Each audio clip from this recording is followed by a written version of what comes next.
সরকারের আল্লাহ আদেশ দিছে নিজের হিতবাদ লাগাইতো না জিনাকার নারী পুরুষরে, তাইলে নিজে পালন করার মতো না অন্যের উপর জারি করার মতো? এটার নাম ইবাদত না খেলাফত?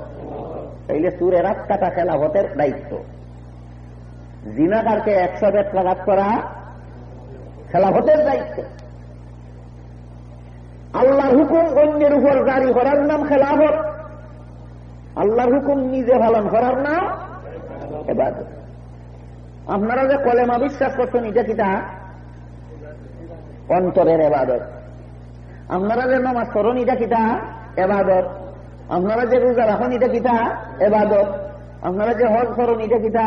ইবাদত। আপনারা যে যাকাত দেন, এটা কিটা? ইবাদত।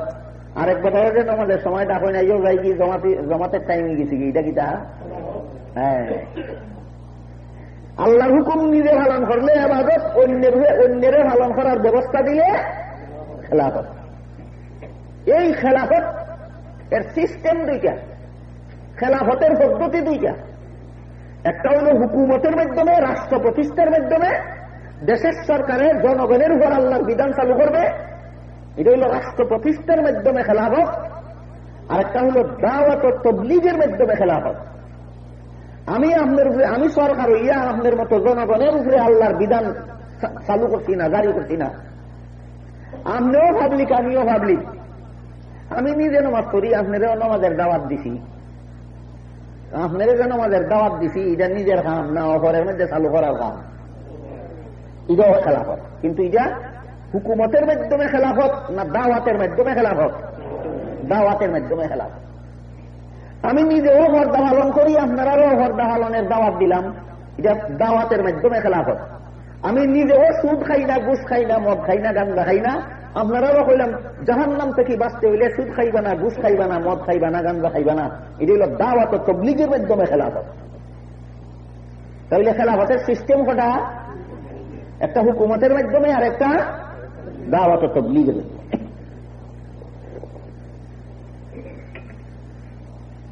এক আয়াতে আল্লাহ পাক রব্বুল আলামিন বলেন,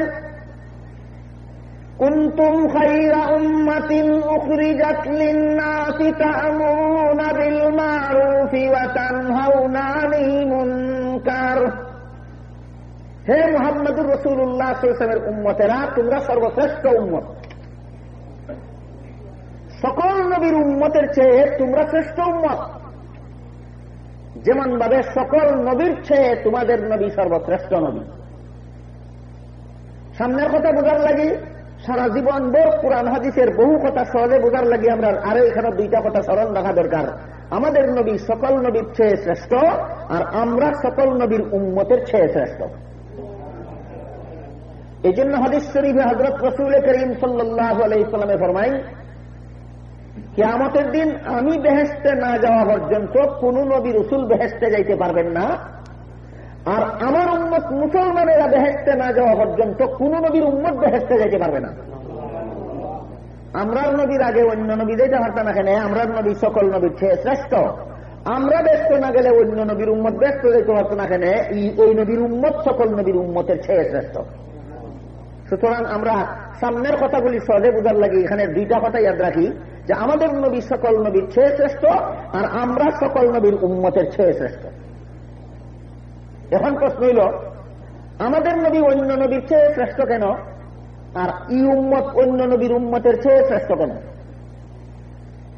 আমাদের নবী অন্য নবীর চেয়ে শ্রেষ্ঠ হওয়ার প্রধান কারণ বর্ণনা করে আল্লাহ পাক রব্বুল আলামিন পবিত্র কোরআনে বলেন, মা কানা মুহাম্মাদুন আবা আহাদিন মির রিজালিকুম ওয়ালাকির রাসূলুল্লাহি ওয়া খাতামান নাবিয়্যিন। মুহাম্মদ সাল্লাল্লাহু আলাইহি ওয়াসাল্লাম তোমাদের কোন যুবকের বংশগত পিতা নন, তিনি তোমাদের আধ্যাত্মিক পিতা, রূহানী পিতা। সমস্ত নবী আপন আপন উম্মতের রূহানী পিতা, কিন্তু অন্য নবী এমন নবী যে নবীর পরে আরো নবীর দরকার বাকি থাকে। তোমরা নবী খাতামুন নবিয়্যিন, যে নবীর পরে আর কোন নবীর দরকার বাকি নাই। যার ওয়াজের বাদে আরো ওয়াজ লাগে তাই বড় ওয়াইজি না, যার ওয়াজের বাদে আর ওয়াজ লাগে না তাই বড় ওয়াইজ। যে ডাক্তারের চিকিৎসার বাদে আরো ডাক্তারের চিকিৎসা লাগে তাই বড় ডাক্তার নি না। যে ডাক্তারের চিকিৎসার বাদে আর কোন ডাক্তারের চিকিৎসা লাগে না, তাই বড় ডাক্তার। ঠিক তেমনি ভাবে আল্লাহ পাক রব্বুল আলামিন বলেন, যে নবীর বাদে আরো নবী লাগে এই নবী বড় নবী না, যে নবীর বাদে আর কোন নবী লাগে না এই নবী বড় নবী। আপনারা চাই হার নবীর বাদে আর নবী লাগে না, এই জন্য আমাদের নবী শ্রেষ্ঠ নবী। বুঝাইছিনি কারণ আমাদের নবী সকল নবীর চেয়ে শ্রেষ্ঠ হওয়ার কারণ অন্য সকল নবীর পরে আরো নবী লাগে, কিন্তু আমাদের নবীর পরে দুনিয়াবাসীর জন্য আর কোন নবী লাগে না।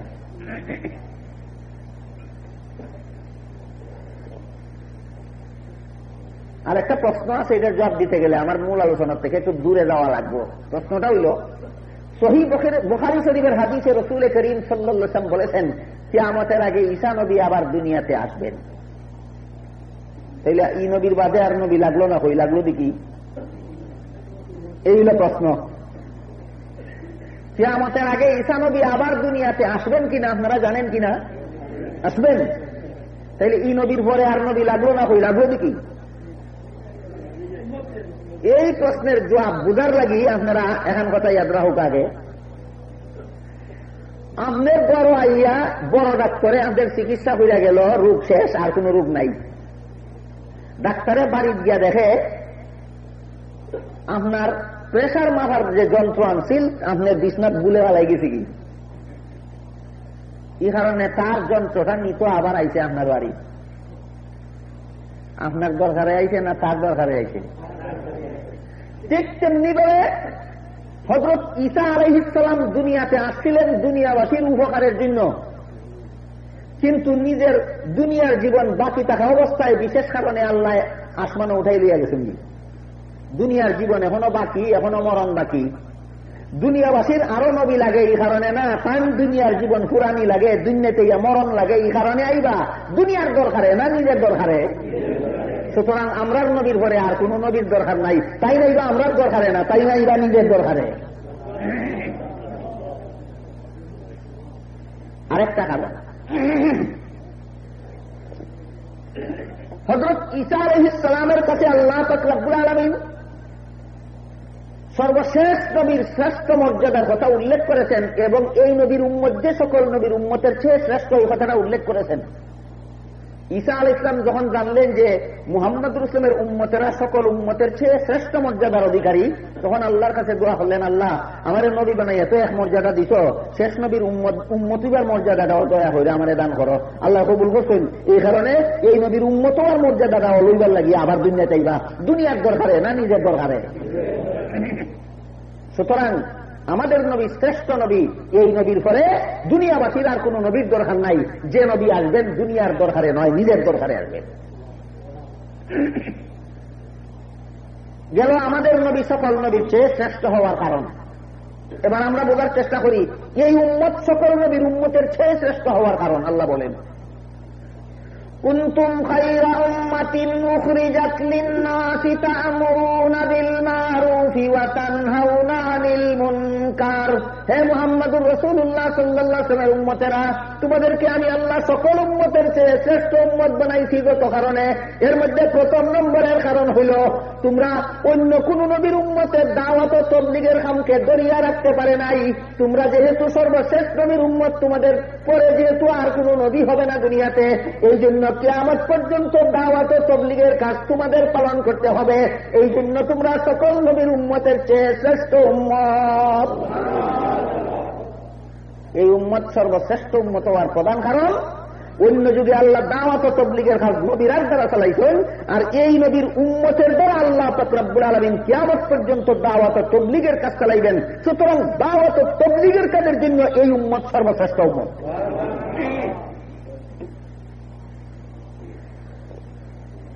যে সাইরখানের দ্বারা জীবন ব্যবসায় লাভবান হওয়া যায়, এর পয়লা দুইটা হইল ইবাদত, আর বাদের দুইটা হইল খেলাফত। খেলাফতের সিস্টেম দুইটা, একটা হুকুমতের মাধ্যমে আর একটা দাওয়াত ও তাবলীগের মাধ্যমে। রাষ্ট্র প্রতিষ্ঠার মাধ্যমে আল্লাহর বিধান বন্ধদের মধ্যে চালুর ব্যবস্থা, আর একটা হল দাওয়াত ও তাবলীগের মাধ্যমে আল্লাহর বিধান বন্ধদের মধ্যে চালুর ব্যবস্থা। সুতরাং খেলাফতের সিস্টেম কটা, একটা রাষ্ট্র প্রতিষ্ঠা আর একটা দাওয়াত ও তাবলীগ। এই কথাগুলি ক্লিয়ার ভাবে না জানার কারণে অনেকে করে কিটা, ওই তবলিগীরা যে রাজনীতি করে না, এই কারণে হয় এরা খেলাফতের কাম করে না। তবলিগীরা তো দলগত ভাবে কোন রাজনীতি করে না, নাকি দেখেন আপনারা? তবলিগীরা ব্যক্তিগত ভাবে কোন তবলিগী হয়তো কোনো ভাটির সাথে জড়িত থাকতে পারে, কিন্তু তবলিগীরা দলগত ভাবে এরা কোন রাজনৈতিক দলের সাথে জড়িত না। এই কারণে অনেকে হয়ে থাকে হয়তো নন পলিটিক্যাল পার্টি।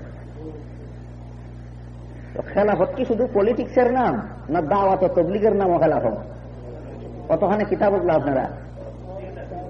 শুধু রাষ্ট্র প্রতিষ্ঠার নাম ওই খেলাফত, না দাওয়াত তবলিগের নামও খেলাফত? তাহলে তবলিগীরা খেলাফতের কাম করে না, দেখো তুমি খেলাফত বুঝছো নি হারে হয়।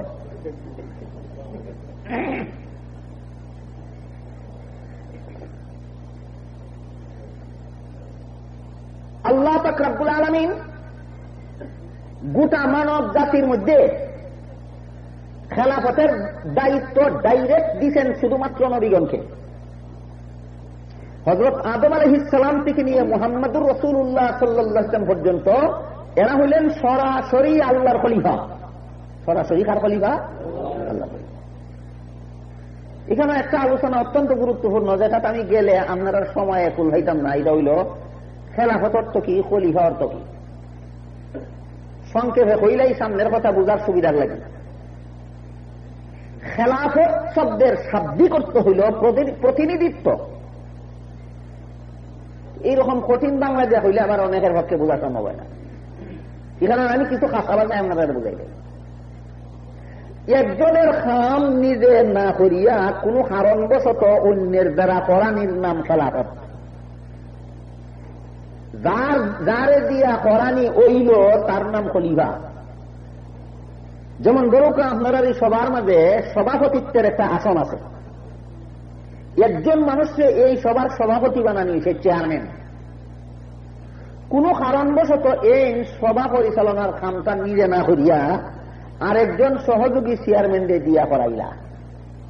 নিজে না করিয়া নিজের খাম আরেকজনদের দিয়া করানির নাম খেলাফত। যারে দিয়া করানি হয় তার নাম খলিফা।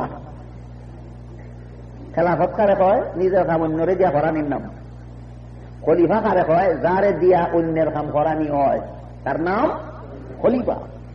তাইলে আল্লাহ পাক রব্বুল আলামিন যে সমস্ত নবীগণকে গোটা মানব জাতির জন্য খলিফা বানাইলেন, আল্লাহর সরাসরি খেলাফত প্রাপ্ত হইলেন সমস্ত নবী রাসূলগণ। এর মানে কিটা? একটা কাম আল্লাহ নিজে করার আসিল, কিন্তু খামখান নিজে না হইয়া নবী হলতে রাতানে করাইছেন। এইটার নাম হইল খেলাফত। নবীরা হইলেন আল্লাহর খলিফা। যে কামটা আল্লাহ নিজে করার আসিল, নিজে না হইয়া নবীরারে দিয়া করাইছেন, এইভাবে নিজে না হইয়া অন্যরে দিয়া করানির নাম হইল খেলাফত। আর যারারে দিয়া করানি ওইছে তারার নাম হইল খলিফা। একটা কাম আল্লাহর নিজের করার আসিল, নিজে করছেন না, করাইছেন নবীরারে দিয়া, এটার নাম হইল খেলাফত। আর যেহেতু নবীরারে দিয়া করাইছেন, এই কারণে নবীরা হইল কার খলিফা? আল্লাহ খলিফা। তখন বাকি দিছে বুঝার খামখান কিতা। যে খামখান আল্লাহর নিজের করার আসিল, নিজে না হইয়া নবীরারে দিয়া করাই লইছেন, এই খামখান কোনটা? এই খামটা হইল বন্দার মধ্যে আল্লাহর বিধান চালুর ব্যবস্থা করা। বন্দার মাঝে আল্লাহর বিধান চালুর ব্যবস্থা করা। আল্লাহ যদি সরাসরি নবী না ভাটাইয়া সরাসরি আপনারারে হইতা, আপনারারে দেখা দিতা, দেখাই দিয়া হইতা নামাজ পড়ো, নাইলে জাহান্নামে দিলাই। আল্লাহ যদি নবী না ভাটাইয়া সরাসরি আপনারা সাক্ষাতে হইতা, আপনারা যদি আল্লাহরে দেখার সুযোগ দিতা দিয়া হইতা রোজা রাখো, নাইলে জাহান্নামে দিলাই। পর্দা পালন করো, নাইলে জাহান্নামে দিলাই। তাহলে আল্লাহ নিজের কাম নিজে করছিলা, কিন্তু আল্লাহ এই কামখান সরাসরি নিজে করছেন না। আপনারা সরাসরি দেখা দিয়া সরাসরি আপনারা কইছেন না নমাজ পড়ো যদি ব্যস্ত যাইতে চাও, রোজা রাখো যদি ব্যস্ত যাইতে চাও, সুদ খাওয়া ছাড়ো যদি জাহান্নাম থেকে বাঁচতে চাও, ঘুষ খাওয়া ছাড়ো যদি জাহান্নাম থেকে বাঁচতে চাও, মদ খাওয়া ছাড়ো যদি জাহান্নাম থেকে বাঁচতে চাও, গাঁজা খাওয়া ছাড়ো যদি জাহান্নাম থেকে বাঁচতে চাও। এবার আল্লাহ সরাসরি আপনারা দেখা দিয়া কইছেন না যে আল্লাহ নিজে খোয়ার আসিল, কইছেন না নিজে খোয়াইছেন কারে দিয়া? নবীরে দিয়া। নিজে না হইয়া অন্যরে দিয়া খোয়ানির নাম খেলাফত। যারে দিয়া খোয়ানি হইল তারা খলিফা। এখন প্রশ্ন জাগে তাই ঈদের নিজে না হইলে নবীর ঈদে করাইলে নিজে করলে অসুবিধা কিটা আছে? প্রশ্ন বুঝলাম সব। অসুবিধা কিটা আছিল এর কিছু ইঙ্গিত বিভিন্ন আয়াত আল্লাহ পাক রব্বুল আলামিন তার ইঙ্গিত দিচ্ছেন। এর মধ্যে এক দুইটা আয়াত আমি আপনাদের শোনাই। এক আয়াতে আল্লাহ পাক রব্বুল আলামিন হযরত মূসা আলাইহিস সালামের উম্মত ইহুদিরা এক সময় মূসা আলাইহিস সালামের কাছে বায়না ধরল হইল আল্লাহ যদি আমরা চাক্ষুষ ভাবে দেখাইয়া দিতে ভাবো না আর তোমার মানতাম না, পরিষ্কার দাবি দূরে বসে। আল্লাহ পাক রব্বুল আলামিন বলেন, ইহুদিরা যখন আপনার কাছে এই বায়না দূরে বসলো, তখন হযরত মূসা আলাইহিস সালামকে আল্লাহ কইলা, ঠিক আছে আল্লাহ না দেখলে যখন মানতো না, কয় যে তুমি তারা কও হলে মিলিয়া তো আর তুরফার পর্যন্ত অত দূর যাইতে পারতো না, ও হলের পক্ষ থেকে কয়েকজন সর্দার রে বাছাই করে দেও, এর বাদে এরারে লইয়া আপনি তুরফারও আউকা, এর বাদে আমি বুঝাই মনে আল্লাহ দেখলে পরিণামটা কেটা হইল। মূসা ইসলাম কইলে, ঠিক আছে যে তোমরা খেয়ে আল্লাহ দেখায় আমার লগে তুরফার চলো, যারা যাইবাই এরা দেখতে আইলে সাক্ষী দিলে, বাকি যারা যাইতাই না এরা বিশ্বাস করতে আইবাই। বলে ঠিক আছে আমরা 70 জন সর্দার রে বাছাই করে তোমার সাথে দিলাম, এরা যদি আল্লাহ দেখতে আইয়া হয় আমরা দেখছি, আমরা সকলে তোমার উপরে ঈমান আনবো। আল্লাহ পাক রব্বুল আলামিনের হুকুম মতো মূসা ইসলাম এই 70 জন সর্দারকে নিয়ে তুর পাহাড়ে গিয়া কইলেন, রব্বি আরিনি, হে আল্লাহ তুমি আমারে চাক্ষুষ ভাবে দেখা দাও। আল্লাহ পাক রব্বুল আলামিন বলেন, লাম তারানি ওয়ালাকিন ইনজুর ইলাল জাবাল, দুনিয়ার মানুষের চর্মচোখে আমি যে পাওয়ার দিয়েছি, এই পাওয়ারের দ্বারা আল্লাহ দেখার মতো কোনো যোগ্যতাই নাই।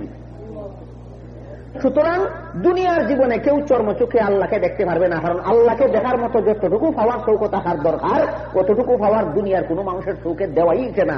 এই কারণে দুনিয়ার কোনো মানুষ আল্লাহকে দেখতে পারবে না। কিন্তু এদের সাথে যেহেতু আপনার কন্ট্যাক্ট হয়েছে, যে এরা না দেখলে মানতো না, দেশের মানুষে মানতো না, তাহলে এরারে কিছু নমুনা আমি দেখাই দেই, আপনি এরারে লইয়া তুর পাহাড়ের দিকে চৌকা। এরারে লইয়া হযরত মূসা আলাইহিস সালাম তুর পাহাড়ের দিকে চাইলেন। আল্লাহ পাক রব্বুল আলামিনের নূরের তাজাল্লি, আল্লাহর জ্যোতির ঝলক কিছুটা তুর পাহাড়ের উপর নিক্ষেপ করলেন। আল্লাহ দেখবো দূরের কথা, আল্লাহর নূরের তাজাল্লি দিকে 1 সেকেন্ডে 70 জন সর্দার মরিয়া গেল। স্বয়ং মূসা আলাইহিস সালাম বেহুশ হইয়া গেলেন। যখন মূসা আলাইহিস সালামের হুশ হইল, আল্লাহর কাছে ফরিয়াদ করলেন, আল্লাহ এরা আইছিল আপনারা দেখতে গিয়ে সাক্ষী দিলে দেশের মানুষ ইমান আনতো, যখন এরা মরি গেছে গিয়া কইমু তখন তো আমার উপায় নাই, ইমান আনবো দূরের কথা, সুতরাং আমি কি জবাব দিব দেশের মানুষের গিয়া, আপনি মেহরবানি করে এরা আবার জিন্দা করিয়া দেওয়া। হযরত মূসা আলাইহিস সালামের দুআর উসিলায় আল্লাহ পাক রব্বুল আলামিন 70 সর্দাররে আবার জিন্দা করে দিল। আল্লাহ দেখার স্বাদ মিশেনি, মিশে রওনা দিতে পারি। বাকি ঘটনার বাকি অংশ বুঝার আগে হৌকা হল, আল্লাহ যদি আপনারা সামনে আইয়া দেখা দিয়া হইতা নমাজ ফরন আইলে জাহান্নামে দিলাই মতে আপনারা 10 টাকা দাইল নেই। ওখান বুঝে আইছিনি আল্লাহ এই খামখান নিজে না হইয়া খলিফা লইলা কেনে, বুঝে আইছিনি না বুঝে আইছে না? এই কামখান আল্লাহর নিজে করার আছিল। আল্লাহ সরাসরি আপনারা সাক্ষাতে বলার কথা আছিল, নমাজ করন আইলে জাহান্নামে দেবো, রোজা রাখন আইলে জাহান্নামে দেবো, হজ করন আইলে জাহান্নামে দেবো, চুরি সারন আইলে জাহান্নামে দেবো, মদ সারন আইলে জাহান্নামে দেবো, গাঞ্জা সারন আইলে জাহান্নামে দেবো, পর্দা পালন করন আইলে জাহান্নামে দেবো। আল্লাহ সরাসরি আপনারা সাক্ষাতে হওয়ার কথা আছিল। কিন্তু যদি আল্লাহ নিজের এই কামখান নিজে সরাসরি আপনার লগে করতা, আপনারা দশাটা কিতা হইল না বুঝে আইছেনি। এই কারণে আল্লাহ পাক রব্বুল আলামিন এই নিজের কামখান নিজে না করিয়া নবীর হাতানে করাইয়া লইছেন। নিজে না করিয়া অন্যরে দিয়া কোরআনের নাম খেলাফত, যারে দিয়া কোরআনি হয় তার নাম খলিফা।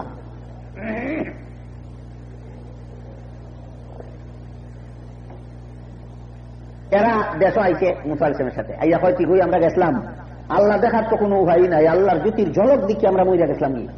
সুতরাং মুসা আলাইহিস সালামের যে তখন ইটা হল তার সত্য কথা। তাইনের দোয়ার খাতিরে আল্লাহ আমরা জিন্দা করে দিয়েছেন, দেখি আবার ফিরা দেশ আইছি। সাক্ষী তো দিল না নি, এসখালো হয় আওয়ার হতে আল্লাহ কইয়া দিছেন, তোমরা মুসা নবীরে মানলে মানতাই পারো, না মানলেও কোনো অসুবিধা নাই। আন্দাজ করে দেখো এই জাতিটা কত বড় বাটপার। এই জাতিটার নাম বনি ইসরাইল, জাতিটার নাম ইসরায়েলি। এই জাতিটা কত বড় বাটপার চিন্তা করে দেখা। এই জাতি আজকালের নতুন বাটপার নয়, হাজার হাজার বছরের পুরাতন বাটপার। গেল আল্লাহ দেখার ঘটনা শেষ, তখন ওকে খেলাফতের পথে আল্লাহ পাক রব্বুল আলামিন আল্লাহর বান্দাদের মধ্যে আল্লাহর বিধান চালুর কথাটা সরাসরি নিজে সাক্ষাতে না বলিয়া খেলাফত দিলেন, নবীগণকে খলিফা বানাইলেন। হযরত আদম আলাইহিস সালাম থেকে নিয়ে মুহাম্মদুর রাসূলুল্লাহ সাল্লাল্লাহু আলাইহি ওয়াসাল্লাম পর্যন্ত এই সমস্ত নবীগণ হইলেন সরাসরি আল্লাহর খলিফা। সরাসরি আল্লাহর খলিফা। নবীগণ ছাড়া আল্লাহ সরাসরি আল্লাহর আর কোন খলিফা নাই। সুতরাং বর্তমান দুনিয়াতে আল্লাহর সরাসরি কোন খলিফা নাই। তবে হযরত আবু বকর সিদ্দিক রাদিয়াল্লাহু তাআলা আনহুকে যে প্রথম খলিফা হযরত উমর ফারুক রাদিয়াল্লাহু তাআলা আনহুকে দ্বিতীয় খলিফা, হযরত উসমান গনি রাদিয়াল্লাহু তাআলা আনহুকে তৃতীয় খলিফা, হযরত আলীউল মুর্তজা রাদিয়াল্লাহু তাআলা আনহুকে চতুর্থ খলিফা, হযরত হাসান রাদিয়াল্লাহু তাআলা আনহুকে পঞ্চম খলিফা, হযরত মুআবিয়া রাদিয়াল্লাহু তাআলা আনহুকে ষষ্ঠ খলিফা, হযরত উমর ইবনে আব্দুল আজিজ রাহমাতুল্লাহি আলাইহিকে সপ্তম খলিফা বলা হয়। এরা একজন নবী নি, আল্লাহর খলিফা নবুলা খালি নবীর আছে, এরা খলিফা কোন হচ্ছে? এই আরেক প্রশ্ন। সবগুলি প্রশ্নের ক্লিয়ার জবাব হইয়া দেওয়া দরকার, যেন জীবনে এইসব বিষয় বুঝার আর কোন অসুবিধা না হয়। আল্লাহর সরাসরি খলিফা কারা? শুধুমাত্র নবীরা। নবী ছাড়া আল্লাহর সরাসরি কোন খলিফা নাই। তবে যে হযরত আবু বকরকে খলিফা বলা হয়, প্রথম খলিফা, আল্লাহর খলিফা না, রাসূলের খলিফা। কিয়ামত পর্যন্ত যত নায়েবে নবী হবেন, কিয়ামত পর্যন্ত যারা আল্লাহর বিধান মতো দেশ শাসন করবেন, কিয়ামত পর্যন্ত যারা মানুষকে আল্লাহর পথে দাওয়াত দিবেন, কিয়ামত পর্যন্ত এই উম্মতের যারা দাওয়াত ও তাবলীগের কাজ করবেন, এরা যেহেতু নবী না, এই কারণে এরা সরাসরি আল্লাহর খলিফা না, কিন্তু এরা সবাই হবেন মুহাম্মদুর রাসূলুল্লাহ সাল্লাল্লাহু আলাইহি ওয়াসাল্লামের খলিফা। আবু বকর প্রথম খলিফা কার? রাসূলের। উমর দ্বিতীয় খলিফা কার খলিফা? রাসূলের খলিফা। উসমান তৃতীয় খলিফা কার খলিফা? রাসূলের খলিফা। আলী চতুর্থ খলিফা কার খলিফা? রাসূলের খলিফা। হযরত হাসান রাদিয়াল্লাহু তাআলা আনহু পঞ্চম খলিফা কার খলিফা? রাসূলের খলিফা, রাসূলের 5 নম্বর খলিফা। হযরত মুআবিয়া রাদিয়াল্লাহু তাআলা আনহু রাসূলের 6 নম্বর খলিফা। হযরত উমর ইবনে আব্দুল আজিজ রাহমাতুল্লাহি আলাইহি রাসূলের 7 নম্বর খলিফা। এইভাবে কিয়ামত পর্যন্ত খেলাফতের দুইটা লাইন চালু হয়েছে। একটা হলো হুকুমতের মাধ্যমে আল্লাহর জমিনে আল্লাহর খেলাফত কায়েম করা, আর একটা হলো দাওয়াত ও তাবলীগের মাধ্যমে আল্লাহর জমিনে আল্লাহর খেলাফত কায়েম করা। আল্লাহর যে হুকুম নিজে পালন করার মতো ওইটার নাম ইবাদত, যে হুকুম অন্যরারে পালন করানির মতো ওইটার নাম খেলাফত। খেলাফতের সিস্টেম দুইটা, একটা রাষ্ট্র প্রতিষ্ঠার মাধ্যমে খেলাফত, আর একটা দাওয়াত ও তাবলীগের মাধ্যমে খেলাফত। আল্লাহর সরাসরি খলিফা কারা? নবীরা। এরা সংখ্যা অন্তত লাখের অধিক, লাখের নিচে নাই। নবীগণের সংখ্যা আল্লাহর সরাসরি খলিফাগণের সংখ্যা লাখেরও বেশি। এই সমস্ত লক্ষাধিক আল্লাহর ডাইরেক্ট খলিফা বলতের মধ্যে মাত্র আঙ্গুলে গোনার মতো কয়েকজন খলিফা রাষ্ট্র প্রতিষ্ঠার মাধ্যমে আল্লাহর জমিনে আল্লাহর খেলাফত কায়েম করেছিলেন। যেমন হযরত দাউদ আলাইহিস সালাম রাষ্ট্র প্রতিষ্ঠার মাধ্যমেও আল্লাহর জমিনে আল্লাহর খেলাফত কায়েম করেছিলেন। হযরত সুলাইমান আলাইহিস সালাম রাষ্ট্র প্রতিষ্ঠার মাধ্যমে আল্লাহর জমিনে আল্লাহর খেলাফত কায়েম করেছিলেন। হযরত ইউসুফ আলাইহিস সালাম রাষ্ট্র প্রতিষ্ঠার মাধ্যমে আল্লাহর জমিনে আল্লাহর খেলাফত কায়েম করেছিলেন। মুহাম্মদুর রাসূলুল্লাহ সাল্লাল্লাহু আলাইহি ওয়াসাল্লাম 13 বছরের মক্কি জিন্দেগিতে দাওয়াত ও তাবলীগের মাধ্যমে আল্লাহর জমিনে আল্লাহর খেলাফত কায়েম করেছেন। 10 বছরের মক্কি জিন্দেগিতে রাষ্ট্র প্রতিষ্ঠার মাধ্যমে আল্লাহর জমিনে আল্লাহর খেলাফত কায়েম করেছেন। লক্ষাধিক নবী রসুলগণের মধ্যে মাত্র কয়েকজন নবী রসুল এমন আছেন যারা রাষ্ট্র প্রতিষ্ঠার মাধ্যমে আল্লাহর জমিনে আল্লাহর খেলাফত কায়েম করেছেন। আর বাকি সমস্ত নবীরা এমনও নবী আছেন সারা জিন্দেগি ভর দাওয়াত দিয়েছেন, মাত্র কয়েকজন ঈমান আনছে কি না আনছে। হযরত নূহ আলাইহিস সালাম সম্পর্কে আল্লাহ পাক রব্বুল আলামিন কুরআনে বলেন 950 বছর পর্যন্ত দাওয়াত ও তাবলীগের কাজ করেছেন, মাত্র 40 জন মানুষ ঈমান আনছে। কতদিন দাওয়াত ও তাবলীগের কাম করছেন? কতজন ঈমান আনছে? 40 জন। এইভাবে বহু নবী এমন আছেন শত শত বছর পর্যন্ত দাওয়াত ও তাবলীগের কাজ করেছেন, রাষ্ট্র প্রতিষ্ঠা করার মতো কোনো সুযোগ হয় নাই। এরা খেলাফত বাতিল নি না খলিফা ছিলেন? বাতিল না খলিফা আছেন? এখন আছেন খলিফা, সব নবী আল্লাহর খলিফা। কিন্তু যে সমস্ত নবীরা রাষ্ট্র প্রতিষ্ঠা করতে পারেন নাই, এরা যে তখন আল্লাহর খলিফা ছিলেন, এখন আল্লাহর খলিফা আছেন, চিরকাল আল্লাহর খলিফা থাকবেন, এরা কোন সিস্টেমের খলিফা? রাষ্ট্র প্রতিষ্ঠার খলিফা না দাওয়াত ও তাবলীগের খলিফা? অধিকাংশ নবীগণ আল্লাহর জমিনে আল্লাহর খেলাফত কায়েম করেছেন দাওয়াত ও তাবলীগের মাধ্যমে। মাত্র কয়েকজন নবী আল্লাহর জমিনে আল্লাহর খেলাফত কায়েম করেছিলেন রাষ্ট্র প্রতিষ্ঠার মাধ্যমে। রাষ্ট্র প্রতিষ্ঠার খেলাফত আর দাওয়াত ও তাবলীগের খেলাফতের আরেকটা পার্থক্য হল, রাষ্ট্র প্রতিষ্ঠার মাধ্যমে যে খেলাফত কায়েম হয় এটা একবার কায়েম হয় আরেকবার বন্ধ হয়ে যায়, আরেকবার কায়েম হয় আরেকবার বন্ধ হয়ে যায়, আরেকবার কায়েম হয় আরেকবার বন্ধ হয়ে যায়। কি কথাটা বুঝতে পারতেছেন আপনারা? বর্তমান বিশ্ব মুসলিম পরিস্থিতি সম্পর্কে যারা সঠিকভাবে ওয়াকিফাল তারা খুব ভালো রকম জানা থাকার কথা যে ইসলামী রাষ্ট্র প্রতিষ্ঠার মাধ্যমে আল্লাহর জমিনে আল্লাহর খেলাফত কায়েম হয় আবার বন্ধ হইয়া যায়, আবার কায়েম হয় আবার বন্ধ হইয়া যায়। কিন্তু দাওয়াত তাবলীগের মাধ্যমে আল্লাহর জমিনে আল্লাহর খেলাফত অনবরত অবিরাম গতিতে মুহূর্তের জন্য বন্ধ হবে না, সেকেন্ডের জন্য বন্ধ হবে না। কিয়ামত পর্যন্ত আল্লাহর জমিনে আল্লাহর খেলাফত দাওয়াত তাবলীগের মাধ্যমে কায়েম করার দায়িত্ব আল্লাহ পাক রব্বুল আলামিন একমাত্র মুহাম্মদুর রাসূলুল্লাহর উম্মতকে দান করেছেন। এই জন্য কোরআনে বলেছেন, হে মুহাম্মদুর রাসূলুল্লাহর উম্মতেরা, সকল নবীর উম্মতের চেয়ে তোমাদেরকে শ্রেষ্ঠ উম্মতের দায়িত্ব, উম্মতের মর্যাদা এজন্য দিয়েছি তোমাদের দ্বারা আমার আখিরি জমানার নবী থেকে নিয়ে কিয়ামত পর্যন্ত আমার জমিনে দাওয়াত তাবলীগের মাধ্যমে এক সেকেন্ডের জন্য বন্ধ হবে না, অবিরাম গতিতে দুনিয়াতে তোমাদের মাধ্যমে দাওয়াত তাবলীগের দ্বারা খেলাফত চালু থাকবে। এই জন্য তোমরা সকল উম্মতের চেয়ে শ্রেষ্ঠ উম্মত। বুঝতে থাকলে ফৌকার দাওয়াত তাবলীগের মাধ্যমে খেলাফত মুহাম্মদুর রাসূলুল্লাহর উম্মতের দ্বারা যে আল্লাহ দাওয়াত তাবলীগের মাধ্যমে যে খেলাফতটা প্রতিষ্ঠা করেছেন, এটা কিছুদিন থাকে কিছুদিন বন্ধ হয় না, চিরকাল চালু থাকে, চিরকাল চালু থাকে। এইভাবে দাওয়াত তাবলীগের মাধ্যমে খেলাফতের কাজটা আর কোন নবীর উম্মত দুনিয়াতে চালু রাখতে পারে নাই, একমাত্র মুহাম্মদুর রাসূলের উম্মতেরা দাওয়াত তাবলীগের মাধ্যমে চিরকাল দুনিয়াতে এই খেলাফত টাইম রাখবে, চালু রাখবে। এই জন্য আল্লাহ পাক রব্বুল আলামিন এই উম্মতকে সকল নবীর উম্মতের চেয়ে শ্রেষ্ঠ মর্যাদা দান করেছেন। অতখানের কথা বুঝতে থাকলে ফোকাসা বহল আমরা শ্রেষ্ঠ নবীর শ্রেষ্ঠ উম্মত কোন কারণে? দাওয়াত তাবলীগের কারণে। শ্রেষ্ঠ নবীর শ্রেষ্ঠ উম্মত কোন কারণে? দাওয়াত তাবলীগের কারণে। অন্য আয়াতে আল্লাহ বলেন, ওয়ালতাকুম মিনকুম উম্মাতুন ইয়াদউনা ইলাল খায়রি ইয়া'মুরুনা বিল মা'রুফি ওয়া ইয়ানহাউনা আনিল মুনকার। হে মুসলমান উম্মতেরা, তোমাদের মধ্যে থেকে এমন একটা দল থাকা চাই যারা মানুষকে সৎ কাজের আদেশ দিবে, অসৎ কাজে বাধা দিবে, কল্যাণের পথে মানুষকে ডাকবে। হে মুহাম্মদ রাসূলের উম্মতেরা, তোমাদের সবাইকে দাওয়াত তাবলীগের কাজ করা চাই না একটা দল থাকা চাই? একটা দল থাকা চাই। এখানে ও হলুই যদি যায়গি দাওয়াত তাবলীগের খামাতে সংসার চলব কেমনে? ও হলুই যদি যায়গি দাওয়াত তাবলীগের খামাতে ব্যবসা চলব কেমনে? ও হলুই যদি যায়গি দাওয়াত তাবলীগের খামাতে সমাজ চলব কেমনে?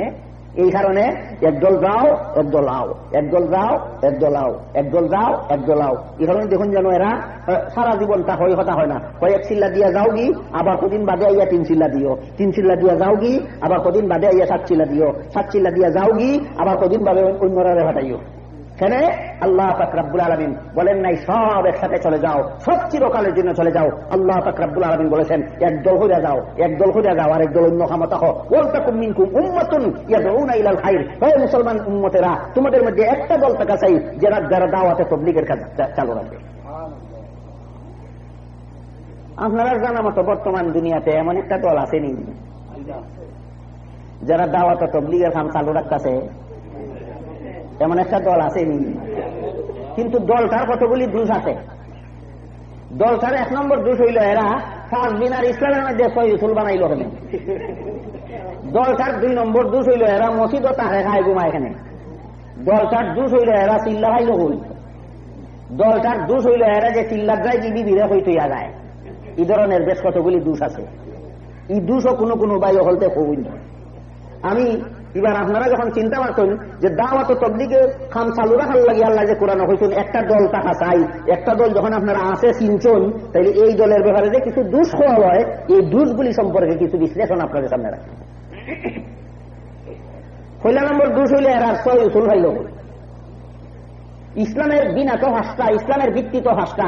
হাদিস শরীফে হযরত রাসূল করিম সাল্লাল্লাহু আলাইহি ওয়াসাল্লাম ফরমান, বুনিয়াল ইসলামু আলা 5। ইসলামের ফাউন্ডেশন 5টা। আর এরা কিতাব হয় ইসলামের ফাউন্ডেশন 6টা। কিতাব হয় তাহলে বিরোধ হইল হোক। একটা হলো ইসলামের ভিত্তি আর একটা হলো তাবলীগের নিয়ম। এই নিয়ম হইল উসুল। তাবলীগের নিয়ম 6টা। কি নিয়ম? প্রথম তুমি কলেমা ঠিক করো, 2 নম্বর নিয়ম নামাজ ঠিক করো, 3 নম্বর নিয়ম জরুরি ইলম শিখো, আল্লাহর জিকির শিখো, 4 নম্বর নিয়ম এক মুসলমান আর এক মুসলমানকে একরাম করা শিখো, 5 নম্বর নিয়ম সহি নিয়তে ভালো আমল করা শিখো, 6 নম্বর নিয়ম আল্লাহ যখন কিছু সময় লাগাও, কিছু সময় লাগানি শিখো। এইটা 6টা নিয়ম। এই 6টা নিয়ম কি ইসলামের ভিত্তি ভাষার সাংঘর্ষিক হয়? ইসলামের ভাষা ভিত্তির সাথে তবলিগের 6 নিয়ম কি কম্পিটিশন করে? তাইলে এটা দোষ হইল না গুণ হইল? গুণ হইল। বরং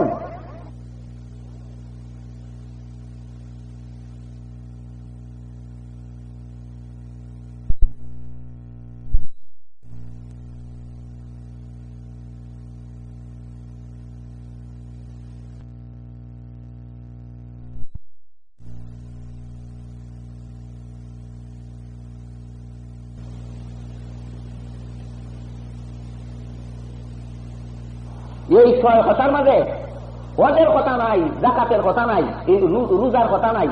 এই তবলিগের 6 উসুলের মাঝে রোজা নাই, হজ নাই।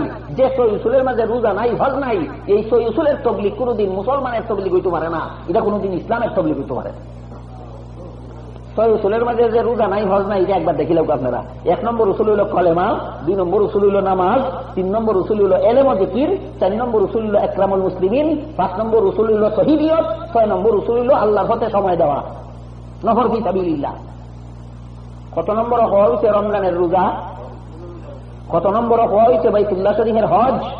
নাই। এই কারণে হওয়া হয় যে 6 উসুলের মধ্যে রোজা নাই, হজ নাই, এই 6 উসুলের তবলিগ কোনদিন ইসলামের তবলিগ হইতে পারে না, মুসলমানের তবলিগ হইতে পারে না। এটা হইয়া অনেক তবলিগিরা পর্যন্ত ফেরেশান করিলেন, আরে তাহলে আমরা কোন তবলিগ করি? এটা দেখি ইসলামের তবলিগ না, এটার মাঝে দেখি রোজা নাই, এটার মাঝে দেখি হজ নাই। এই রকমের ভুল বুঝাবুঝির সৃষ্টি হইয়া যায়। এই জন্য এই ভুল বুঝাবুঝির নিরসনের জন্য আমি আপনাদের পবিত্র কোরআনের এমন কিছু আয়াত শোনাই, যে আয়াতগুলিতে আল্লাহ পাক রব্বুল আলামিন এমন 6 কথা কইছেন, যে 6 কথার ভিতরে রোজার কথা নাই, যে 6 কথার ভিতরে হজের কথা নাই, অথচ আল্লাহ বলছেন হেদায়েত চাইবাই, দেখতে যাইবাই। সর্বপ্রথম সূরাতুল বাকারার প্রথম দিকে আল্লাহ পাক রব্বুল আলামিন বলেন, হুদাল লিল মুত্তাকিন আল্লাযীনা ইউমিনুনা বিল গায়বি ওয়া ইউকিমুনাস সালাতা ওয়া মিম্মা রাযাকনাহুম ইউনফিকুন ওয়াল্লাযীনা ইউমিনুনা বিমা উনজিলা ইলাইকা ওয়া মা উনজিলা মিন ক্বাবলিকা ওয়া বিল আখিরাতি হুম ইউকিনুন উলাইকা আলা হুদাম মির রাব্বিহিম ওয়া উলাইকা হুমুল মুফলিহুন। আল্লাহ পাক রব্বুল আলামিন বলেন, এই কিতাব কুরআন, এই কুরআন হেদায়েত মুত্তাকিনদের জন্য। মুত্তাকিনের 6 গুণ: 1 নম্বর গায়বানা অবস্থায় ঈমান আনবে, 2 নম্বর নামাজ কায়েম করবে, 3 নম্বর আল্লাহর দেওয়া সম্পদ আল্লাহর বিধান মতো খরচ করবে, 4 নম্বর কুরআন বিশ্বাস করবে, 5 নম্বর অন্যান্য আসমানি কিতাব বিশ্বাস করবে, 6 নম্বর পরকাল বিশ্বাস করবে। কত কাম!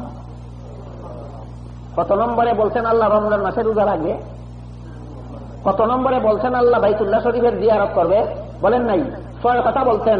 1 নম্বর গায়বানা অবস্থায় ঈমান আনা, 2 নম্বর নামাজ কায়েম করা, 3 নম্বর আল্লাহর দেওয়া সম্পদ আল্লাহর বিধান মতো খরচ করা, 4 নম্বরে কুরআন বিশ্বাস করা, 5 নম্বরে অন্যান্য আসমানি কিতাব বিশ্বাস করা, 6 নম্বরে পরকাল বিশ্বাস করা।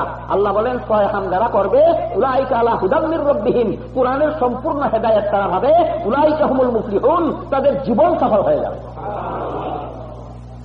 আল্লাহ তো দেখা যায় এমন কথা কইছেন, এমন 6 কথা কইছেন, যে 6 কথার মধ্যে রোজা নাই, হজ নাই, হেদায়েত পাইব, জীবন সফল হইয়া দিব। আল্লাহ কিতাব বুঝা কইলা, গাছিওয়ালার দলে কিতাব বুঝা কইল, বাদে বুঝবো নে, আল্লাহ কিতাব বুঝা কইলা আগে বুঝার দরকার।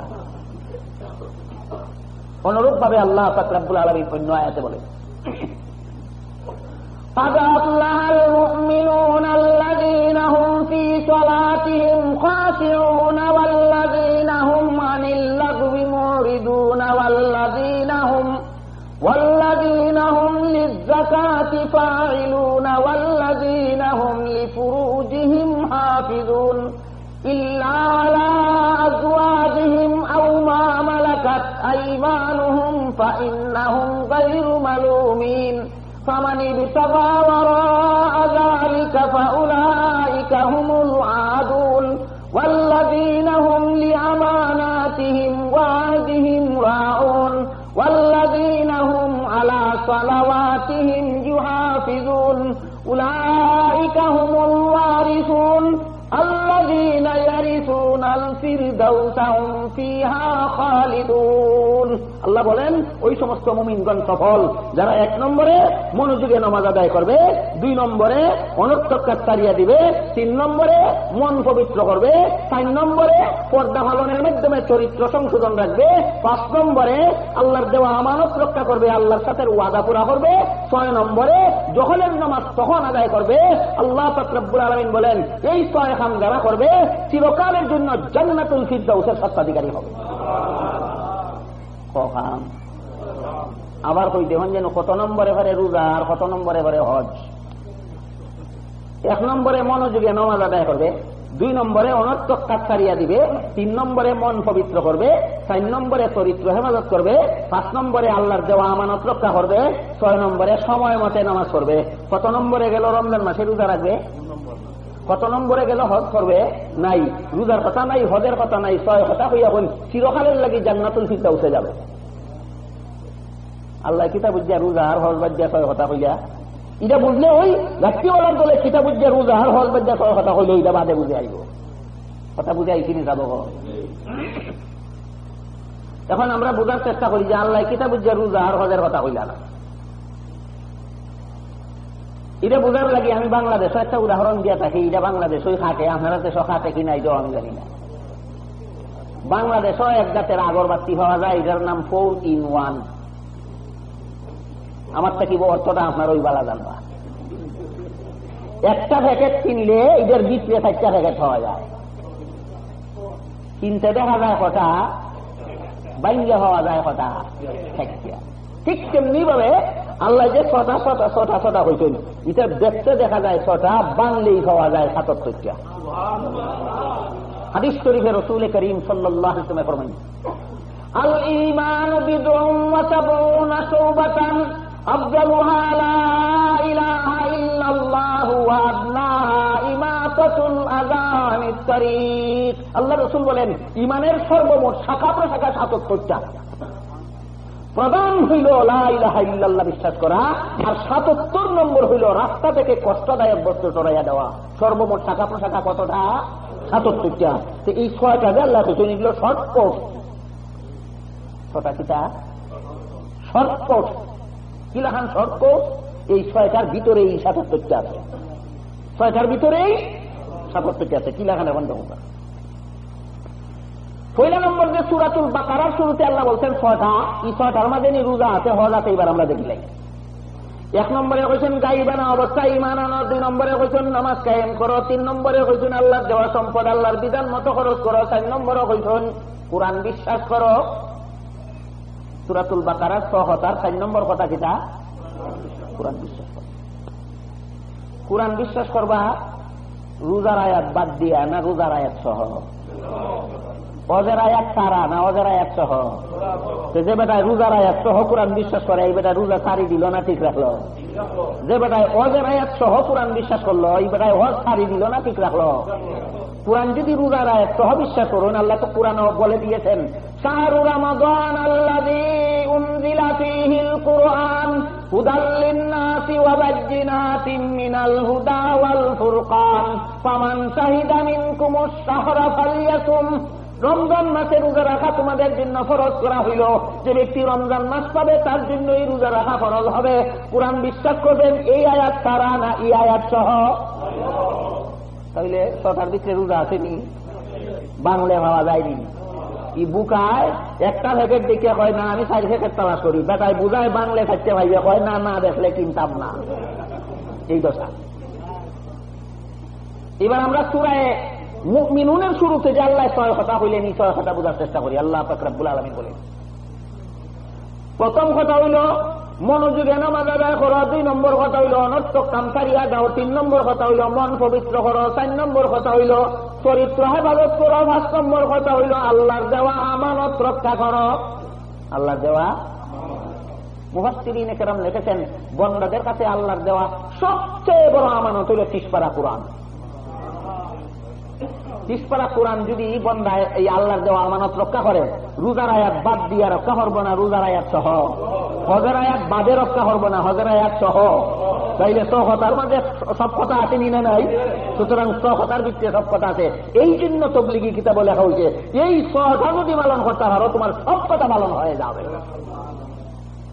তাহলে দেখা গেল কোরআনে আমাদের আল্লাহ এমন সহতা হইতেন যে সহতার ভিতরে রোজার নাম না লইলেও রোজা আছে, হজের নাম না লইলেও হজ আছে। ঠিক তেমনি ভাবে তবলিগের সহতা এমন সহতা যে সহতার মধ্যে রোজার নাম না লইলেও রোজা আছে, হজের নাম না হইলেও হজ আছে। এখন কিলাখানিতে আমরা বোঝার চেষ্টা করি। তবলিগের সহতার পয়লা কথার নাম কলেমা, দুসরা কথার নাম নামাজ, তিসরা কথার নাম এলেম ও জিকির। এলেম কারে হয়? কোরআনের কথা বাদ দিয়া আর যত কথা আছে না। পয়লা নম্বর ইলেম কোরআনের সকল কথা। কোরআনের সকল কথার নাম যদি এলেম হয় তো কথার ভিত্তি আসেনি? কোরআনের সকল কথা কথার ভিত্তি আসেনি না নাই? তাহলে যদি কথার ভিত্তিতে রোজাও আছে, এই কোরআনের ভিত্তিতে হজও আছে। সুতরাং যেমন ভাবে কোরআনের কথার ভিত্তিতে রোজাও আছে, হজও আছে, ৭৭টি আছে, ঠিক তেমনি ভাবে তবলিগের কথার ভিতরে রোজাও আছে, হজও আছে, ৭৭টি আছে। গেল তবলিগ হলতের এক দোষ এত কথা খাইল কোন আইসুন্নি সাব হল কথা খাইল কই? কলেমা খাইল কই? এটা ইলিয়াসের আবিষ্কার করা না মুহাম্মদুর রাসূলুল্লাহ দেওয়া? নমাজ খাইল কই? ইলিয়াসের আবিষ্কার না রসুলের দেওয়া? এলেম আর জিকির খাইল কই? রসুল্লাহর দেওয়া। এরপরে একরামুল মুসলিমিন খাইল কই? রসুলের দেওয়া। হাদিস শরীফে আল্লাহ রসুল বলেন মাল্লাম ইয়ারহাম সাগীরানা ওয়ালাম ইউক্কির কাবীরানা ফালাইসা মিন্না। যে ব্যক্তি মুসলমান উম্মতের ছোটরারে স্নেহ না করে আর বড়রারে সম্মান না করে এই ব্যক্তি আমার মানুষ না। এইটার নামই ইকরামুল মুসলিমিন। ছোটরে স্নেহ করো, বড়রে সম্মান করো, এর নামই ইকরামুল মুসলিমিন। আল্লাহ রসুলে কইছেন না ইলিয়াসে কইছেন? ইলিয়াসে এইটা খাইল কই? কিনা কোন সাবা হল খাইল কই? আল্লাহ রসুলে কইছেন ইকরামুল মুসলিমিন। আল্লাহ রসুলে কইছেন সহিনিয়ত ইলিয়াসে ভাইল কই? হাদিস শরীফে রাসূল করিম সাল্লাল্লাহু আলাইহি ওয়াসাল্লাম ফরমান ইন্নামাল আমালু বিন্নিয়াত। সহিনিয়ত সহিনা হইলে কোনো বালা কাম আল্লাহর কাছে কবুল হবে না। সুতরাং সহিনিয়তের কথা রাসূলে কইছেন। এরপরে আল্লাহর রাসূলে কইছেন লাগাওয়াতুন ফি সাবিলিল্লাহি আও রাওহাতুন খায়রুম মিনাদ দুনিয়া ওয়া মা ফিহা। সকাল বেলার কিছু সময় আল্লাহর দ্বীনের কামে ব্যয় করলে অথবা বিকাল বেলার কিছু সময় আল্লাহর দ্বীনের কামে ব্যয় করলে আল্লাহ পাক রব্বুল আলামিন আল্লাহ রাসূল সাল্লাল্লাহু আলাইহি ওয়াসাল্লাম ফরমান আস্তাদ দুনিয়ার আসমান জমিন আল্লাহর রাস্তায় দান করলে যে পরিমাণ সব তার চেয়ে বেশি পাব। আল্লাহ রাস্তায় সময় দেওয়া ইলিয়াস সাহেব হাইলা হই নিজের বানাইল না রসুলের কথা বুঝতে পারলে কৌকা বহল এই তবলিগ ওলাও হলতে কথা কই পাওয়া গেল কোরআনের হাদিস। এখন প্রশ্ন হইল মসজিদ কথা হকেনে, মসজিদ খাও কেনে, মসজিদ ঘুমাও কেনে? মসজিদটারে কি গেস্ট হাউস পাইছ? এটা ২রা নম্বর দোষ তারা। মসজিদে গেস্ট হাউস বানাইছ কেন? মুহাম্মদুর রাসূলুল্লাহ সাল্লাল্লাহু আলাইহি ওয়াসাল্লাম মক্কা শরীফ থেকে হিজরত করে মদিনা শরীফে যাওয়ার পর মদিনাবাসী এই শহরকে, এই জায়গাটাকে, এই পল্লীটাকে একটা শহরে পরিণত করলো, নাম রাখলো মদিনাতুর রসুল। আর এই শহরের মধ্যে সর্বশ্রেষ্ঠ রসুলের উপলক্ষে একটা আগমন উপলক্ষে একটা মসজিদ বানাইল, মসজিদে নববী। মদিনার মসজিদে নববীতে মুহাম্মদুর রাসূলুল্লাহের চোখের সামনে সাহাবায়ে কেরাম দিন রাত ২৪ ঘন্টা এই মসজিদের ভিতরে থাকতেন, এই মসজিদের ভিতরে খাইতেন, এই মসজিদের ভিতরে ঘুমাইতেন। কিসের জন্য? সংসারের জন্য না দিনের জন্য? দিন শিখার জন্য, দিন শিখাইবার জন্য। রসুলের সাহাবাগণ রসুলের মসজিদ, রসুলের চোখের সামনে মসজিদও থাকতেন, মসজিদও খাইতেন, মসজিদও ঘুমাইতেন। দিনের খামের লাগি মসজিদও থাকা, মসজিদও খাওয়া, মসজিদও ঘুমানি, এরা ভাইল হই রসুলের কাছে। রসুলের সামনে যে সমস্ত সাহাবাগণ রসুলের মসজিদ দিনের জন্য থাকতেন, খাইতেন, ঘুমাইতেন, এদের নাম হইল ইসলামের ইতিহাসে আসহাবে সুফফা। আসহাবে সুফফা রসুলের সাহাবায়ে কেরামের একদল, সদা সর্বদা মসজিদও থাকতেন, মসজিদও খাইতেন, মসজিদও ঘুমাইতেন। এখন প্রশ্ন হইল গাছটিওয়ালার দল যে ৪০ দিনের লাগি মসজিদও গিয়া থাকে, যদি ঘুমের মাঝে কোনদিন না হয়ে যায় দিতে উহায় গীতা হইল, এটার তো একটা সম্ভাবনা আছে না? জবাব দিবার আগে আমি আপনারা জিজ্ঞাসাম চাই, না হয় গাছটিওয়ালার দলের সাথে মসজিদও ৪০ দিন থাকার লাগি না গেলাম, রমজান মাসের শেষের ১০ দিন মসজিদও তাখন খাওয়ান ঘুমানির কথা আসেনি। এই সময় যদি মসজিদ না হয় কিতা করবা? রমজানের শেষের দিনও মসজিদও তাহা খাওয়া ঘুমানির সময় যদি মসজিদ তোমার দ্বারা না হকাইতে যে তা করবাই, ওই কাম করার লাগে মসজিদও গেলে মসজিদ না হইলে ওই তৈ করবাই। তার বাদেও যদি বুঝে না আসে, একটা হাদিস আপনারা শোনাই, বড় মজা। মুহাম্মদুর রাসূলুল্লাহ সাল্লাল্লাহু আলাইহি ওয়াসাল্লাম কয়েকজন সাহাবায়ে কেরামকে নিয়ে মসজিদে বসা আছে। এর মাঝে এক বেটা নয়া মুসলমান হয়েছে, মসজিদের আদব খায়দা এখনো শিখছে না। মসজিদ আইয়া হামাইছে, যেই হিসাবে ধরছে সকলের সামনে মসজিদে বইয়া ফেসা পড়া শুরু করছে। সাহাবায়ে কেরামে চাইলে দৌড়াই দিতে বেটারে, এই বেটা মসজিদের ভিতরে ফেসা পড়া কিতা। রসুল বলে সাবধান, পেশাব করা শুরু করতে এখন দৌড়াইলে কোন কাম হইব? সাবধান, দৌড়াইও না, পেশাব করে শেষ করতে দাও। বেটা পেশাব করে হাঁটতে বাদে আল্লাহ রসুলে ফরমাইন, মিয়া এটা মসজিদ আল্লাহর ঘর, তুমি জানো না জীবনে আর কোনোদিন এমন হাম করিও না। আর যারা বুঝতে দৌড়াইতা এরা কইলা বালতি আনো, পানি আনো, বেড়ায় না জানি না ভাগ করছে, তোমরা তো জানো, তোমরা দইয়া সাফ করো। রসুলের চোখের সামনে এক বেটায় না জানি না মসজিদ না ভাগ করছিলনি, যে বেটায় না ভাগ করছে এই বেটা রাতানে দোয়াইছিল না, যারা দৌড়াইতে হয়েছে এরা রাতানে দোয়াইছিল। ঠিক আছে, গাছটিওয়ালা যদি মসজিদে 40 দিন থাকার সময় মসজিদ না ভাগ হয়ে যায়, কি জানি না হরবো না জানি না, তাহলে এরা হতো না, যারা দৌড়াইতে হয় হেরা ভাগ করতো। যেহেতু আদিস হইয়াছে যে না ভাগ করছে এদের না ভাগ করছে না, সুতরাং তোমরা যারা জানো দৌড়াইতে এখন তোমরা দুইয়া সাফ করতে গেল মসজিদে গেস্ট হাউস বানানির ব্যাপার। এখন রইল 40 দিনের চিল্লা হাইলা হই, 40 দিনের চিল্লা হাইলা হই। আল্লাহ পাক রব্বুল আলামিন পবিত্র কোরআনে পরিষ্কার ভাষায় বলেছেন, وَإِذْ وَعَدْنَا مُوسَىٰ 40 لَيْلَةً ثُمَّ اتَّخَذْتُمُ الْعِجْلَ مِنْ بَعْدِهِ وَأَنْتُمْ ظَالِمُونَ। স্মরণ করো সেই দিনের ইতিহাস, যেদিন আমি আল্লাহ পাক রব্বুল আলামিন হযরত মূসা আলাইহিস সালামকে 1000 দিনের রাতে 40 দিনের চিল্লা দেওয়াইবার জন্য তুর পাহাড়ে নিয়ে গেছিলাম। কত দিনের চিল্লা?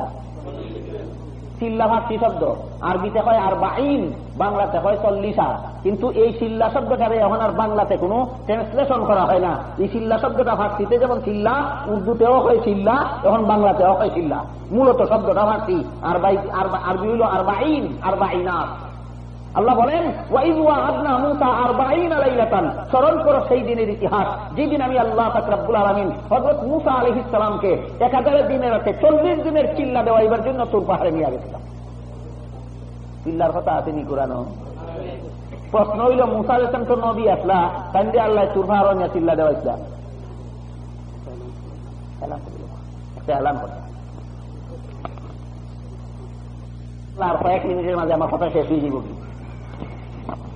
যে সমস্ত পুরুষের মহিলা হতে বাচ্চারা তারা মহিলারা লইয়া যাওকা, আর যে সমস্ত মহিলারা যদি মনে করেন আর কয়েক মিনিটে শেষ হয়ে যাবি, তাহলে জলসা শেষ করে ইচ্ছা করলে তারা আরো।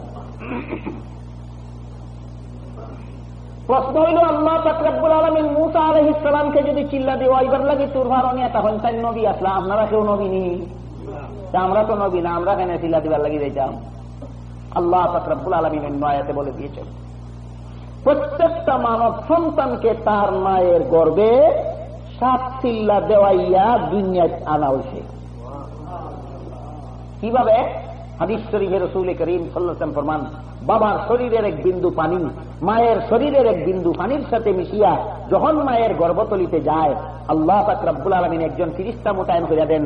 মরণের পরে তার লাশ যেখানে গিয়া শেষ হইব, ওখানের এক বিন্দু মাটি মিশাইয়া এটার পিছিয়ে মেহনত করো। 40 দিনের মেহনতের নাম চিল্লা। 40 দিনের মেহনত পর্যন্ত পানির বিন্দু থাকে, দ্বিতীয় 40 দিনের মেহনতে রক্তের বিন্দু হয়, তৃতীয় 40 দিনের মেহনতে গোস্তের টুকরা হয়, চতুর্থ 40 দিনের মেহনতে হাড় গজায়, পঞ্চম 40 দিনের মেহনতে রুহের সঞ্চার হয়, ষষ্ঠ 40 দিনের মেহনতে অঙ্গ প্রত্যঙ্গ গজায়, সপ্তম 40 দিনের মেহনতে পৃথিবীর আলু বাতাস সহ্য করার যোগ্য হয়।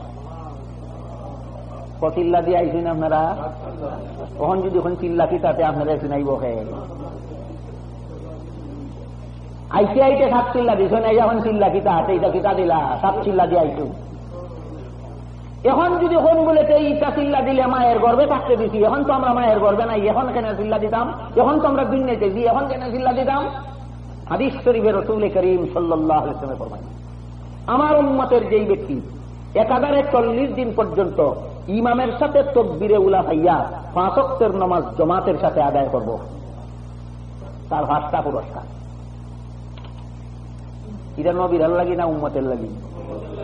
মায়ের গর্ভে থাকতে না দুনিয়াতে আসার বাদে কতদিন পর্যন্ত ইমামের সাথে তাকবীরে উলা হইয়া 5 ওয়াক্তের নামাজ জামাত পড়ত?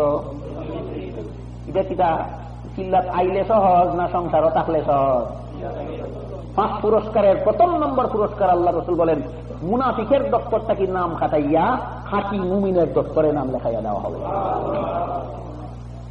এই চিল্লাহার নবীরা না উম্মতের? গর্বে থাকতে না দুনিয়াতে আসার বাদে বুঝতে তাহলে ফোকাসা বহল চিল্লা কোরআনও আসেনি, চিল্লা হাদিসও আসেনি, মসজিদও তাহা খাওয়া ঘুমানি আসেনি। সংসারের খামে না দিনের খামে? দিনের খামে। মসজিদও তাহা খাওয়া ঘুমানির খাম সাহাবাগণ রসুলের মসজিদ রসুলের সামনে করতেননি। সই উসুল কোরআন হাদিসও আসেনি। সই উসুলের মধ্যে রমজান আর হজের কথা না হইলেও এর ভিতরে ৭৭ ভিতরে রমজান আর হজও আসেনি না নাই? সুতরাং যে সমস্ত ভাই হলতে তবলিগের দোষ বার করতে চাই, আমি অনুরোধ করিয়া কইব দিয়া এক চিল্লা দিয়া বুঝুক আর দোষ বার হয় না গুণ বার হয়। আল্লাহ রাব্বুল আলামিন যে বলেছেন ইল্লাল্লাযীনা আমানু ওয়া আমিলুস সালিহাত, দুনিয়ার জীবন দেখতে সমস্ত মানুষ ক্ষতিগ্রস্ত, শুধুমাত্র 4 কাজ করেনেওয়ালা মানুষ লাভবান। 4 কাজের প্রথম নম্বর কাজ হইল যারা ঈমান আনবে, 2 নম্বরের কাজ হইল যারা নেক আমল করবে। আপনারা গিয়া দেখুকা 40 দিনের চিল্লা দেওয়ার আগে যেই লোকটা বদ আমল ছিল, 40 দিনের চিল্লা দেওয়ার পরে ওই লোকটা নেক আমলওয়ালা হইয়া যায়। চিল্লায় কিতা করে, তবলিগে কিতা করে, বদ আমলওয়ালারে নেক আমলওয়ালা বানাইয়া দেয়। একদিকে নিজেরা নেক আমলওয়ালা হইয়া ইবাদত করে, অপর দিক দিয়ে অপরকে দাওয়াত ও তবলিগের কাম করিয়া খেলাফত করে। সুতরাং যে 4 কামের কথা এই সূরার ভিতরে কোয়া হইছে, 4 কাম চিল্লার মাঝে রয়েছে। ঈমান আনা, আমল করা নিজের কাম, ইবাদত, অপরকে দাওয়াত দেওয়া, তবলিগ করা অপরের কাম খেলাফত। এরা ইবাদতও করে, নিজে ইবাদত করনেওয়ালাও হয়, আবার দাওয়াত অধিকাংশ নবীর সিস্টেমে দাওয়াত ও তবলিগের মাধ্যমে কিয়ামত পর্যন্ত দুনিয়াতে এদের মধ্যে খেলাফত আল্লাহর জমিনে কায়েম রয়েছে। সুতরাং আল্লাহ পাক রব্বুল আলামিন আপনাদের আমাদের সবাইকে এই 4 কাজ সম্পন্ন করার মাধ্যমে আমাদের জীবন ব্যবসায় লাভবান হওয়ার তৌফিক দান করুন। সবাই বলুন আমিন। সুবহান রাব্বিকা রাব্বিল ইজ্জাতি আম্মা ইয়াসিফুন ওয়া সালামুন আলাল মুরসালিন ওয়ালহামদুলিল্লাহি রাব্বিল আলামিন ওয়া সাল্লাল্লাহু তাআলা আলা খাইরি খালকিহি মুহাম্মাদিন ওয়া আলিহি ওয়া আসহাবিহি আজমাইন। نحمده ونستعينه ونستغفره ونؤمن به ونتوكل عليه ونعوذ بالله من شرور أنفسنا ومن سيئات أعمالنا من يهده الله فلا مضل له ومن يضلله فلا هادي له ونشهد أن لا إله إلا الله وحده لا شريك له ونشهد أن سيدنا ومولانا محمدا عبده ورسوله أما بعد فأعوذ بالله من الشيطان الرجيم بسم الله الرحمن الرحيم الحمد لله رب العالمين الرحمن الرحيم مالك يوم الدين إياك نعبد وإياك نستعين اهدنا الصراط المستقيم صراط الذين أنعمت عليهم غير المغضوب عليهم ولا الضالين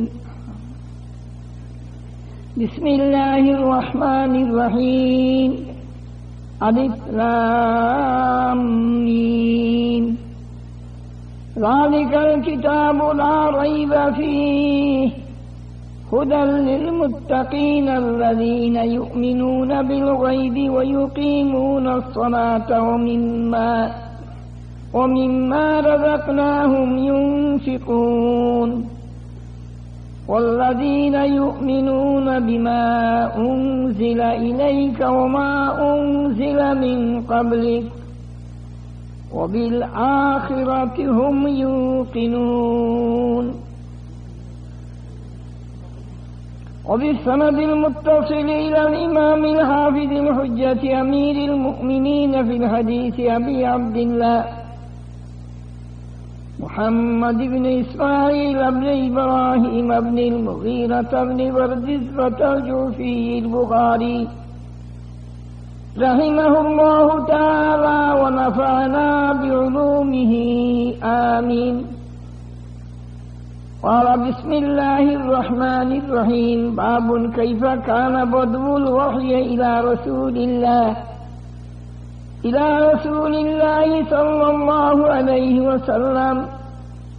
وقول الله عز وجل إنا أوحينا إليك كما أوحينا إلى نوح والنبيين من بعده. اللهم صل على سيدنا ومولانا محمد وعلى آله وأصحابه وسلم. اللهم صل على سيدنا ومولانا محمد وعلى آله وأصحابه وسلم. उर्दू कहे या बांग्ला, बुजुर्गों और भाइयों, अल्लाह पाक परवरदिगार और अजीम शान मेहरबानी अल्लाह पाक परवरदिगारे আমরা মুসলমান বানাইছে। কোরআনে পাকের মধ্যে আল্লাহ কইছেন মিল্লাত আবিকুম ইব্রাহিম হুয়া সাম্মাকুমুল মুসলিমিন মিন ক্বাবলু ওয়া ফি হাযা লিয়াকুনা আর-রাসূলু শাহীদান আলাইকুম ওয়া তাকুনু শুহাদা'a আলান-নাস فاقيموا الصلاة وآتوا الزكاة واعتصموا بالله هو مولاكم ونعم المولى ونعم النصير. अल्लाह पाक परवरदिगार बहुत बड़ो एहसान, बहुत बड़ो मेहरबानी, बहुत बड़ो इनाम अल्लाह पाक परवरदिगारे আমরারে মুসলমান নাম দিছেন। আর আমরারে আল্লাহ পাক পরবর্তীকারে মুসলিমিন और জমাত আল্লাহ আমরারে শরীক করছে। আসমান উপরে দিয়ে চাইলে আমরা দেখি, জমিন নিচে দিয়ে চাইলে আমরা দেখি। জমিন কতখান গাড়ি এখন পর্যন্ত কেউ ঠিক করিয়া কইতে পারছেন না। আসমান কি পর্যন্ত উঁচা সেও কি আসমান সইতে পারছেন না। আসমানের উপরে কিটা কেউ দেখতে পারছেন না, এর ঘরে কিটা কেউ দেখতে পারছেন না, এর ঘরে কিটা কেউ দেখতে পারছেন না। আমরা নবী মুহাম্মদুর রাসূলুল্লাহ সাল্লাল্লাহু আলাইহি ওয়াসাল্লাম রে আল্লাহ পাক পরবর্তীকারে 7 আসমান পার করিয়া 7 আসমানের উপরে নিছেন। আর 7 আসমানের উপরে নিয়ে মালায়ে আলাত দিছেন, যেন অন্য কোন নবীও হল দিতে পারছেন না। এইবারে রব্বুল আলামিন পরওয়ারদিগার কুল মখলুকাতর বানানে वाला पालने वाला तान बारगाहे दरगात अल्लाह तान हबीब मुहम्मदुर रसूलुल्लाह खातिमुन नबीयीन दे अल्लाह हनो निसन। আর হনো নিয়া আল্লাহ পাক পরবর্তীকারের সঙ্গে তান হবিব মুহাম্মদুর রাসূলুল্লাহর কথাবার্তা হইছে। আর আল্লাহ পাক পরবর্তীকারে এক দান দিয়া তাঁদের বিদায় করছেন, একটা হাদিয়া তান লাগিয়া তান তাম উম্মত যত কিয়ামত পর্যন্ত আইবা সকলের লাগে বহুত বড় এনাম, বহুত বড় দান আল্লাহ পাক পরবর্তীকারে দিয়া আল্লাহর হবিব রে বিদায় করছেন। ফারাজতু আলাইকা ওয়া আলা উম্মতিকা 50 সালা, তোমার লাগিয়া আর তোমার तमाम उम्मत লাগিয়া যারা উম্মতে এজাবত হইছে, আপনার দাওয়াত যারা কবুল করছেন আর কবুল করিয়া এই বিশ্বাস স্থাপন করছেন অন্তরের অন্তঃস্থল লা ইলাহা ইল্লাল্লাহ মুহাম্মাদুর রাসূলুল্লাহ। তো আল্লাহ বলেন তোমারে আর তোমার উম্মত লাগিয়া যত কিয়ামত পর্যন্ত আইবা সকলের লাগি আমি একটা দান দিলাম। ফারাজতু আলাইকা, আপনার লাগি আর ওয়ালা উম্মতিকার আমার উম্মত হল লাগি আমি ফরজ করিয়া দিলাম, নির্দিষ্ট করিয়া দিলাম, অবশ্য কর্তব্য করিয়া দিলাম 50 সালাত, 50 ওয়াক্ত নামাজ। হদিসও আপনারা বুজুর্গগুলোর মুক্তাদিও শুনছেন, যারা পড়ছেন হদিসও দেখছেন, যেন আল্লাহ কইলা 50 ওয়াক্ত নামাজ তোমার লাগিয়া তোমার উম্মতের লাগি দিলাম। আর জনাব রসুল আমার খুশি দেখে আল্লাহ রসুলের খুশি কি পর্যন্ত খুশি, ই খুশি দেখে যে আল্লাহ কইয়া 50 ওয়াক্ত নামাজ দিলাম, আল্লাহ রসুলে ব্যবস্থা করিয়া রওনা হইবার ব্যবস্থা করি। এক আসমান ফাড়ি দিয়া, এটা হদিস আমি এখন পড়িয়ান না, পড়লে তর্জমা করতাম নাই, পড়াও শেষ করতাম পারতাম নাই, লম্বা হদিস।